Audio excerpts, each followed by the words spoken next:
ನಡಿ ಈಗ ಶುರು ಮಾಡೋಣ. ಕೇಸರಿಯಿಂದ ಮನೋಲ್ಲಾಸ ಮನಸ್ಸು ಮತ್ತೇರಿ ಕುಣಿದಾಡಿದೆ ನೋಡು, ಮನಸ್ಸು ಮತ್ತೇರಿ ಕುಣಿದಾಡಿದೆ ನೋಡು. ಕ್ಷಣ ಕ್ಷಣವೂ ಆಚರಿಸಿ ಕೇಸರಿ ಹಬ್ಬ. ವಿಮಲ್ ಬಾಯಲ್ಲಿ ಹೇಳಿ ಕೇಸರಿ.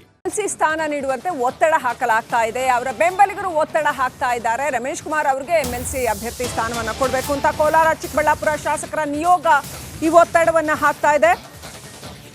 ಈ ಹಿಂದೂ ಕೂಡ ಇದೇ ರೀತಿಯ ಒಂದು ಒತ್ತಡ ಕೇಳಿಬಂದಿತ್ತು. DCM DKC ಭೇಟಿ ಮಾಡಿದ್ದಾರೆ ಶಾಸಕರು. ಈ ವೇಳೆ ರಮೇಶ್ ಕುಮಾರ್ ಕೂಡ ಉಪಸ್ಥಿತರಿದ್ದರು.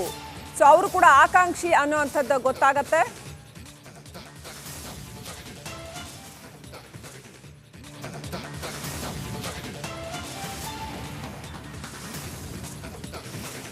ಹೆಚ್ಚು ಜನ ಆಕಾಂಕ್ಷಿಗಳಿದ್ದಾರೆ. 300ಕ್ಕೂ ಹೆಚ್ಚು ಜನ ಆಕಾಂಕ್ಷಿಗಳಿದ್ದಾರೆ. ಎಲ್ಲ ವರ್ಗದಲ್ಲೂ ಇದ್ದಾರೆ. ಎಲ್ಲ ವರ್ಗಕ್ಕೂ ಈಗ ಅಕಾಮಡೇಟ್ ಮಾಡ್ಲಿಕ್ಕೆ ಸಾಧ್ಯ ಇಲ್ಲ. ಇರೋ 7 ಸೀಟು ಸಿಟ್ಟಿಂಗ್ ಮೆಂಬರ್ಸು ಇದ್ದಾರೆ. ಎಲ್ಲರೂ ದುಡ್ದಿರೋರೇನೆ, ಯಾರು ದುಡ್ದಿರೋರಲ್ಲ. ಕೆಲವರು ಬ್ಲಾಕ್ ಮಟ್ಟದಲ್ಲಿ ಅಧಿಕಾರ ಸಿಕ್ಕಿದೆ, ಕೆಲವು ಜಿಲ್ಲಾ ಮಟ್ಟದಲ್ಲಿ ಸಿಕ್ಕಿದೆ, ಕೆಲವು ರಾಜ್ಯ ಮಟ್ಟದಲ್ಲಿ ಸಿಕ್ಕಿದೆ, ಎಲ್ಲರೂ ಕೂಡ ಇದೆ. ಸೊ ನೋಡೋಣ ಪಾರ್ಟಿ. ಯಾಕೆಂದರೆ ನಾವು ಮಲೆನಾಡಿಗೂ ಕೊಡೋ ಇದಕ್ಕೆ ಕರಾವಳಿಗೂ ಕೇಳ್ತಾರೆ, ಕಲ್ಯಾಣ ಕರ್ನಾಟಕಕ್ಕೂ ಕೇಳ್ತಾರೆ, ಮುಂಬೈ ಕರ್ನಾಟಕ ಕೇಳ್ತಾರೆ, ಬೆಂಗಳೂರು ಕೇಳ್ತಾರೆ, ಹಳೆ ಮೈಸೂರು ಕೇಳ್ತಾರೆ. ಸೊ ಎಲ್ಲ ಕಡೆನೂ ಹಂಚಬೇಕು.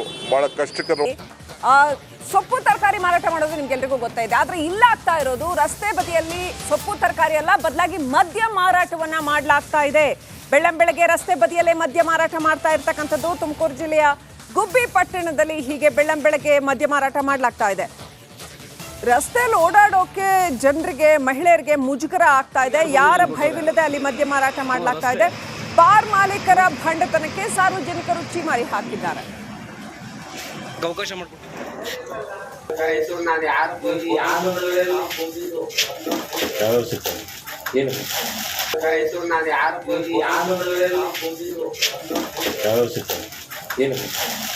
ಯಾವ ಥರ ಸಿಗುತ್ತೆ?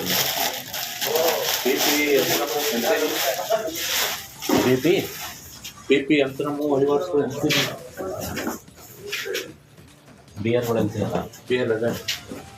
ಕೊಟ್ಟವರು ಅಂತ ಗೊತ್ತಿಲ್ಲ. ಪರ್ಮಿಷನ್ ಇದೆಯಾ ನಿಮಗೆ ಇಷ್ಟೊತ್ತಲ್ಲಿ ಮಾರಕ್ಕೆ? ಮಾಡ್ತಿದ್ಯಾ ನೋಡಿ, ಇಷ್ಟೊಂದು ಥರ ಎಣ್ಣೆಗಳು ಇಟ್ಕೊಂಡು, ಅದು ರಸ್ತೆ ಪಕ್ಕದಲ್ಲಿ ಈ ಥರ ಇಷ್ಟೊಂದು ಎಣ್ಣೆಗಳು ಇಟ್ಕೊಂಡು ಮಾರ್ತಿದೆಯಲ್ಲ, ನಿನಗೆ ಯಾರು ಪರ್ಮಿಷನ್ ಕೊಟ್ಟವ್ರು? ಯಾರು? ರಸ್ತೆ